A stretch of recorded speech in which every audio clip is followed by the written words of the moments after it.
to our city council meeting. I guess we'll do the roll call first, Mr. Hanlon. I think all members of city council are present, that I can see. All in favor? And we have our Controllers here. We have our esteemed controller here also, which surprises me, but anyhow. So I guess I'll open it up to courtesy. Could I make a comment? Sir.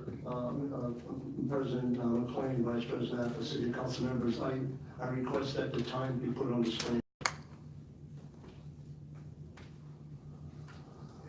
I was a magician, I would gladly do that for you, Mr. Yeah, Hanlon. I have it in front of me, I can't get it onto the, I can't get it onto the screen. Is there imperative that the time is up there for everyone to see what the time is? Okay, Mr. Hanlon's working on By that. your individual, phones and things like that. Mr. Hanlon, you have the time on your computer there, right? I actually have, time.gov, so I have 11:36:01, so I have that, I just can't throw it up on the screen.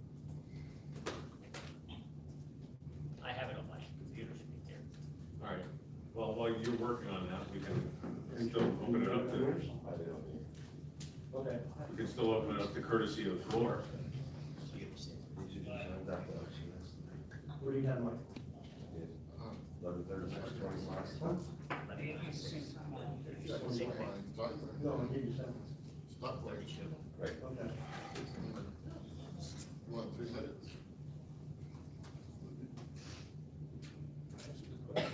You want 3 minutes? What's that? We can do a stopwatch. For 3 minutes. Oh, I don't think he wants it for the 3 minutes, for courtesy of the floor. 'Cause I'm not exactly seeing a line here. I don't know if he wants it for, but I'm just saying, if you want to let people talk. I've opened it up to courtesy of the floor. And like I said, I don't see anybody. Unless the mayor wants to veto now. Yeah, sounds good. Good try. Just throwing that out there for you. No, I understand.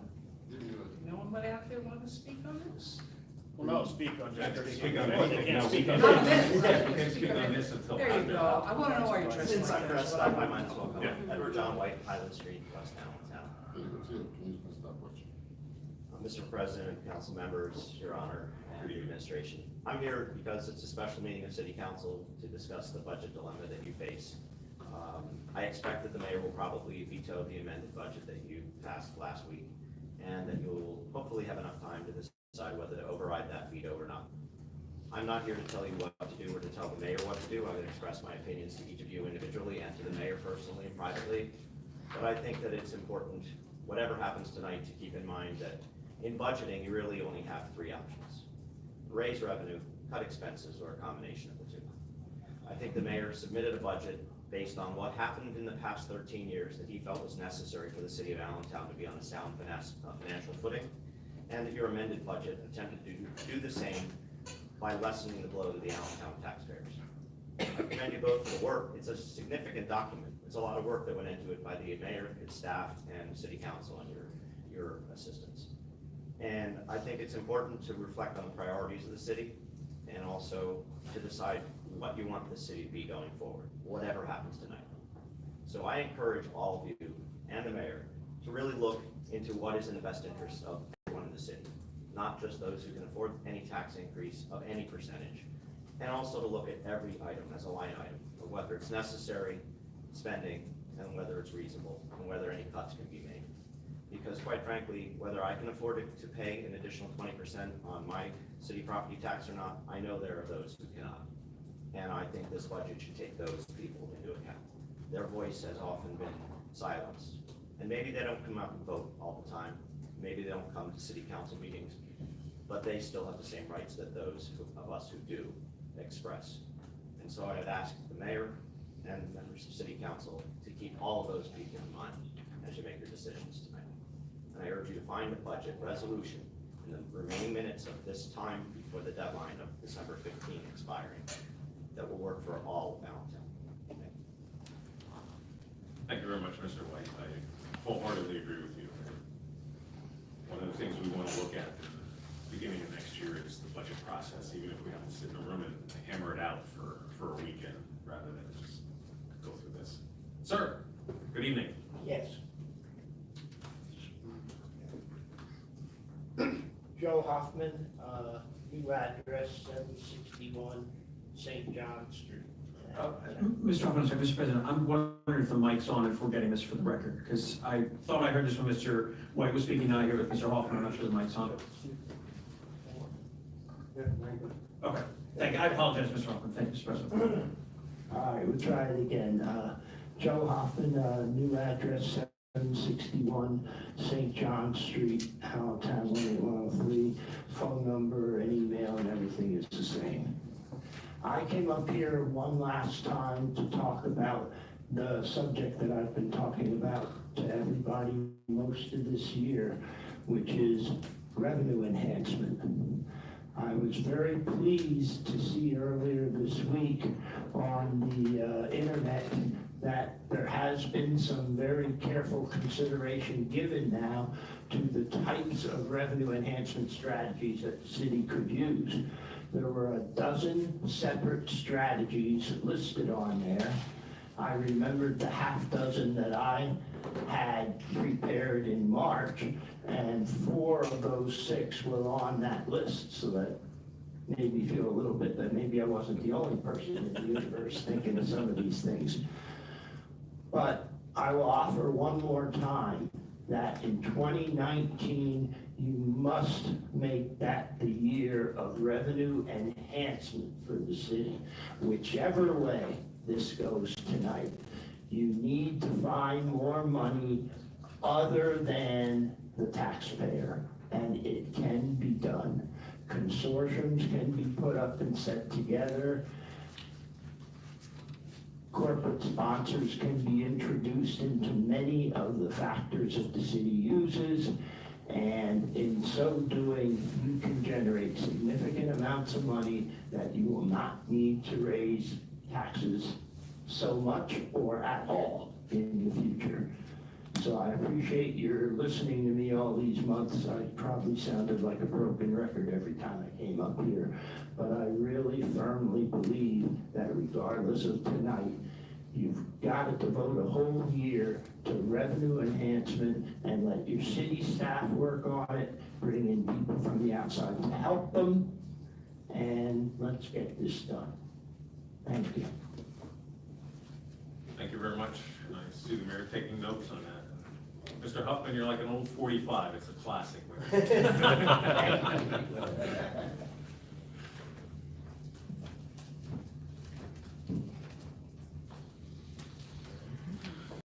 else?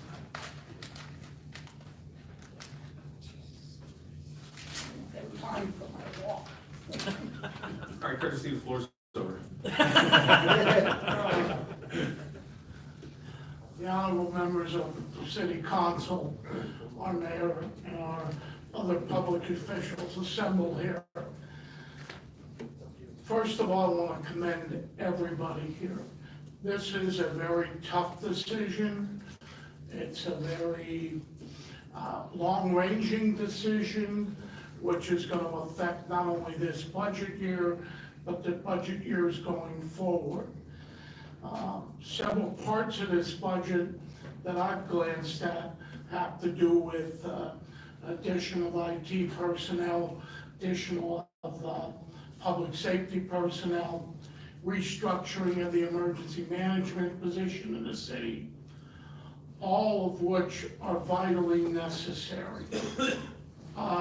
It's easy to say cut, cut, cut, but the problem is we're living in a world where emergency management and emergency services gotta be looked at as a training and planning mechanism, and that type of service you cannot put on a bureau head that's trying to manage 100 and some man department.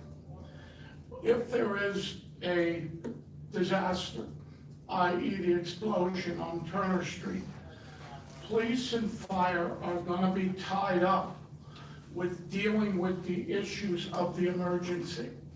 We all saw the misinformation that went over Facebook. And frankly, that scared the hell out of me. I had people working the streets out at the nightclub in the West End at the same time, not knowing if a terrorist attack had happened downtown, not getting proper information, because obviously everybody was working the scene. And I see that they need a rehab of the emergency management structure in which you have police and fire performing the functions and an EMA director performing the function of keeping the public informed. I want to commend Councilman Robinson for his Facebook posts that were put out, at least gave us some of the answers. Now, obviously, we're thinking, what's next? That had happened, but it was an isolated incident. But for that 8 hours of that shift, many people in this town were walking on pins and needles. And no matter what way this goes, I have to commend the mayor for putting together a fair budget. The IT personnel, believe me, it takes me long enough to learn how to use a cell phone, but it just spent over $1 million in the last year or so because the IT gate was left open. I think we maybe have to follow the lead of the administration on this, and in the long run, I think they're gonna save money. That's good planning in advance saves money in the future. And since I'm getting near retirement age, maybe the future is a little more important to me. I thank you very much for your time. Take care. Thank you.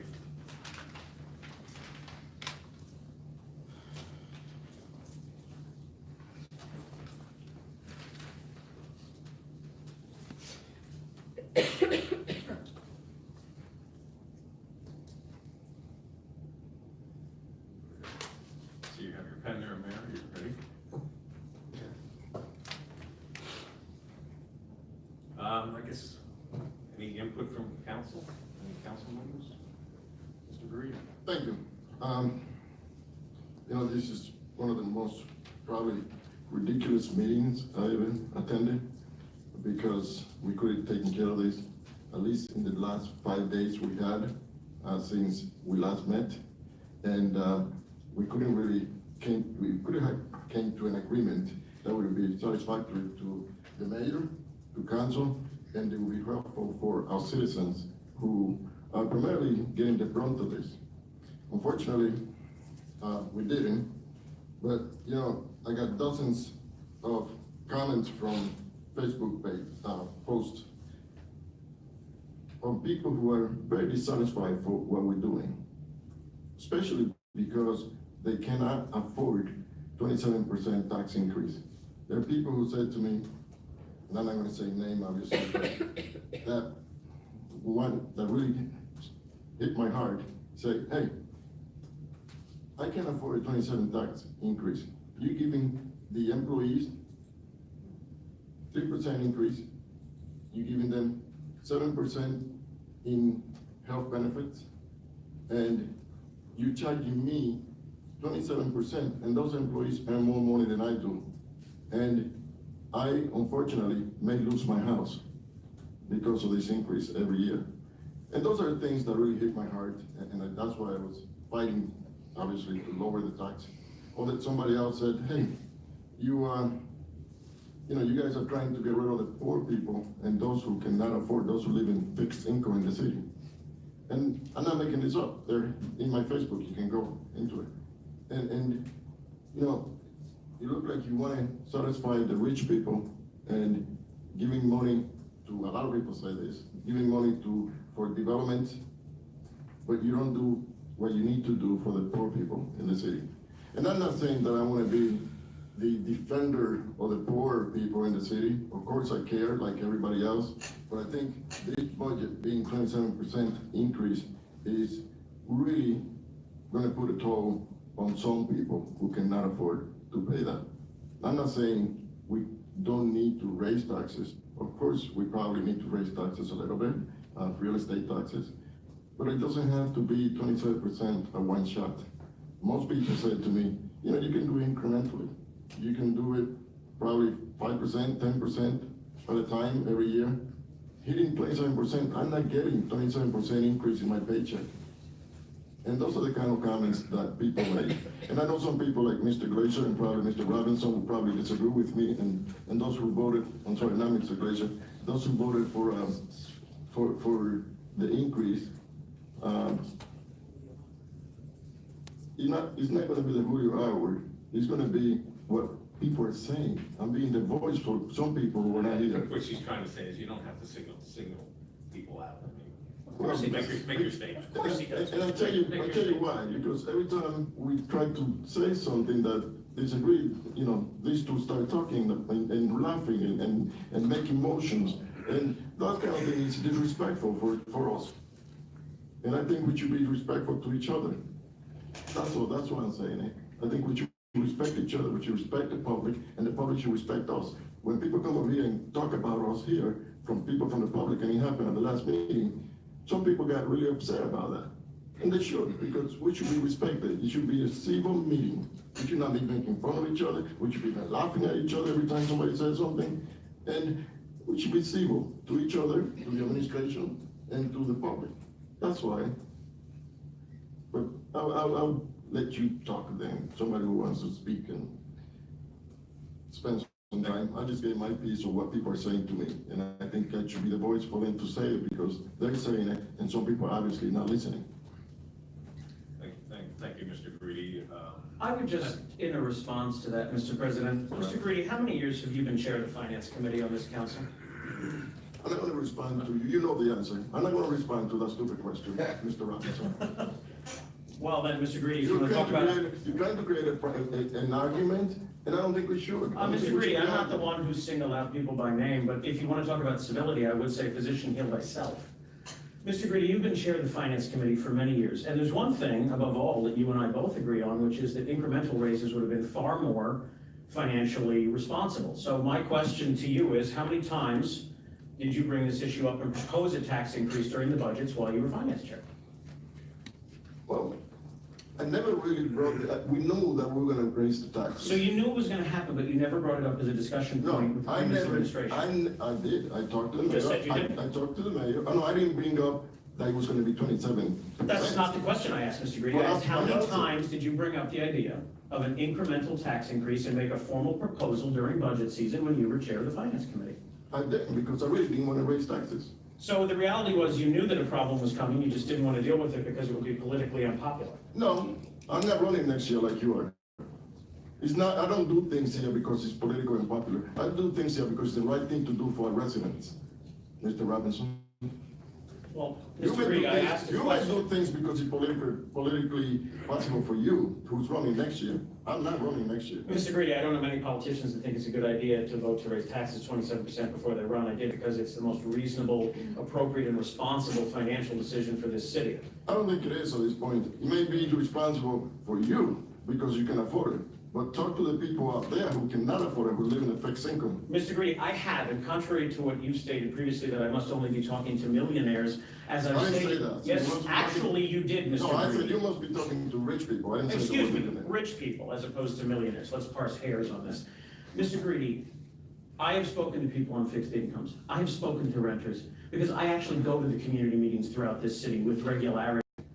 And the only person who gave me any amount of guff over this was someone who mistakenly had read an article and thought that I voted against the tax increase when we had our initial budget vote. When I explained that that was not the case and I had supported it, this person who's been involved in her community and in the city for many years said, oh, okay, good, because that's the financially responsible thing. We want our services, we need it. Mr. Greedy, we can have disagreements in policy without them becoming personal. We can have disagreements in the right way to move forward without it becoming an issue. And to sit on this dais, we all need a rather thick skin. And I would suggest that that might be something that we re-examine in ourselves if we have that thick skin or not. So, Mr. Greedy, we can disagree on what's in the best interest of the financial health of this city, but as you stated, we can do it in a civil manner. You're I right. think that would be appropriate. You're And I right. think that stipulating, oh, you must only talk to rich people, oh, you must not care, oh, this is politically appropriate for you. Mr. Greedy, I could make the same claim about you doing this for politics, and I haven't, and I won't, because I truly believe that you are trying to do what you think is in the best interest. You may not feel that way about me, Mr. Greedy, but I feel that way about you. I'm glad you do, because I am. But Mr. Greedy, it's about civility, and it's about respect. That's what you said. And I think you both have just shown that. Yeah. I You would- said You that. both disagree, Let me- and you let me both just- get your points I would across. disagree with the level of respect being shown, Mr. Let me just, President. let me just show, let me just read something. It's almost midnight on Saturday. Let me just read something So that- we'll allow a little bit of. We have to have a little bit of fun. Ms. Affa. Thank you. In regards to helping the poor, that's been brought over and over and over again, every one of us here know the needs of the people for the inner city. And one of those, I've said over and over again, is public safety. The fires, the sweep tickets, everything, the police department. This is where the tax money, this is where the services are all in the inner city. This is for the people who need the services. And when you talk about helping the poor people, by me voting for this and not cutting any services, I believe I am helping the people of inner city. So I think we all agree that we want to do this, but by us voting against it does not, or voting for the bill, the budget, does not mean that we're not for the people in inner city. My voting for the bill is for exact that reason, to help the people in inner city, not hurt them. So do you think, if I may ask you, Thank you, Ms. Affa. Ms. Alba, do you think that if we lower the taxes 5 or 10%, it's gonna be detrimental to the people? Yes, what are they gonna save, $42 a year? The people that own a $150,000 home is gonna save, they're gonna pay $42 more a year. How is this gonna and the people for the inner city are paying even less. If you ask, and I have asked, what would you rather do? Pay this amount of money or have some of your services cut? And every single person said, I understand, it's been 13 years, if I don't want my services cut, period. And I do think it would hurt. We need more firemen, we need more policemen, we need the EMS, we need firemen. And, you know, these are the people that need all these services, not the people out on the West End. I mean, not that they don't need it, but how many fires in the West End as opposed to inner city? This is where we need the services. And yes, I think it will hurt them. And we're getting close to time, so I'm done. I don't think it will hurt them. And let me just, so there are two posts here, two posts. When they give the rich a huge tax break, look who suffers. Let me give you another one. This is insane, just insane. This is the rich trying to clear out the low-income families from Allentown. And these are just two, I'm not saying names, who they are, just two of them. I mean, we have more than, as you know, you posted something on my page in Facebook, and if you read them, you saw that people were fighting you. And they were saying things Yeah, I'll tell about, you. That's 10 people from Facebook, but how about the people that are out No, there on Facebook? 10 There were people. more than 12 people. no, there were, there's a lot more than 10, I have dozens of people here. If I could interrupt for a minute, Mr. Hanlon, I guess we're not gonna get the time on the screen.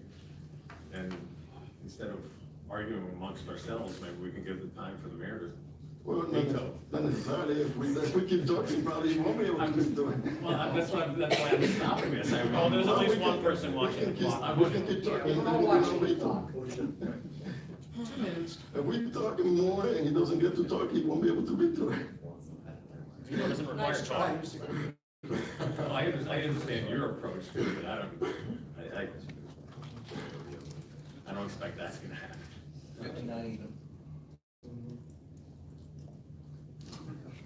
All right, if you guys wanna. I would, Anybody well, I have a else? question, I have a question for Mr. Kloiber. Mr. Robbins.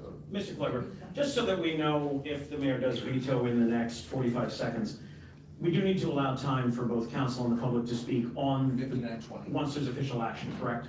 That's correct. Thank you, Mr. Kloiber. Thank you, Mr. President. I veto Bill 77.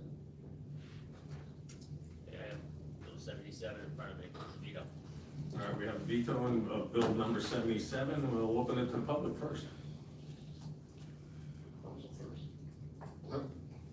Can I move that we vote on this? I have something I'd like to say. I'd like to Mr. second President. it. Yes. I'd like to suspend the rule and that we vote on it right away. Well, Mr. President, we need to debate that. Not first and necessarily. foremost. We need to debate whether or not we can do that And we do it. before we do anything. It's, So time is up, man. It's 12 o'clock. Time is up.